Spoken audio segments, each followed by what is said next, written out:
वो हर रात एक पुरानी लालटेन जलाता था। गांव वाले उसे पागल कहते थे। लेकिन जिस दिन वो लालटेन नहीं जली, पूरा गांव अंधेरे में खो गया। गांव के किनारे एक टूटी सी झोपड़ी में रहता था एक बूढ़ा आदमी हरिराम। ना कोई अपना ना कोई परिवार, बस एक पुरानी लालटेन थी जो हर रात उसके हाथों में जलती थी। हर शाम सूरज ढलते ही हरिराम अपनी लालटेन साफ करता, उसमें तेल भरता और धीरे से उसे जला देता। गांव वाले अक्सर हंसते थे, अरे काका, अब ये लालटेन का जमाना गया, बिजली आ गई है गांव में।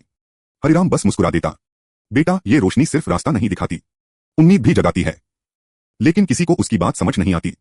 हर रात वो अपनी लालटेन लेकर गांव की कच्ची पगडंडियों पर निकल पड़ता। जहां जहां अंधेरा ज्यादा होता, वो वहीं खड़ा हो जाता। कभी किसी बूढ़ी औरत को घर तक छोड़ देता, कभी किसी बच्चे को गिरने से बचा लेता, कभी किसी राह भटके मुसाफिर को रास्ता दिखा देता। लेकिन फिर भी लोग उसे पागल काका ही कहते रहे। एक रात अचानक पूरे गांव की बिजली चली गई। चारों तरफ अंधेरा छा गया। लोग घबरा गए, अब क्या होगा, इतना अंधेरा, कुछ दिखाई ही नहीं दे रहा। तभी दूर से एक हल्की रोशनी दिखी।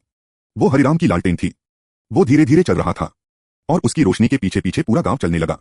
उस रात वही पागल काका पूरे गांव का सहारा बन गया।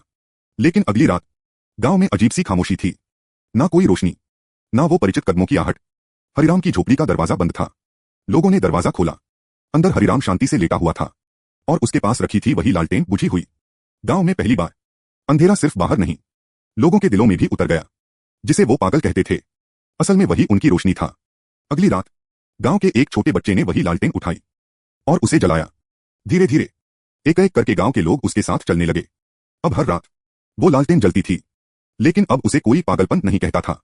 वो अब एक जिम्मेदारी बन चुकी थी। कुछ लोग अपनी रोशनी में नहीं, दूसरों के अंधेरे को मिटाने में जीते हैं।